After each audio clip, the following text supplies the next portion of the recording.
তোমার নাম কি? দীপাঞ্জন মাহাতো। তোমার বাড়ি কোথায়? পুরুলিয়া। তা তুমি বিটিটিআই কলেজে কি শিখতে এসেছিলে পুরুলিয়া থেকে? মানে এসি, ফ্রিজ, ওয়াশিং মেশিনের কোর্স করতে এসেছিলে।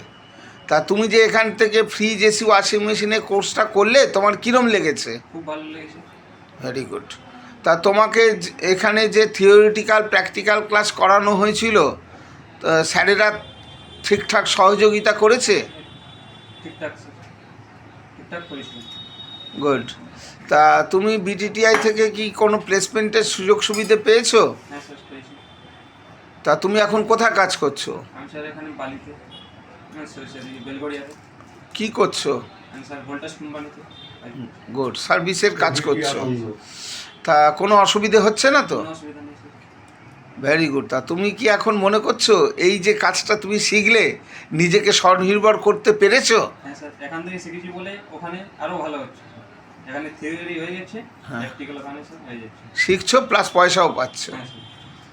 ওকে, ঠিক আছে, ভালো মতো কাজ করো। যখন যা অসুবিধা হবে আমাদের সাথে যোগাযোগ রাখবে। ওকে।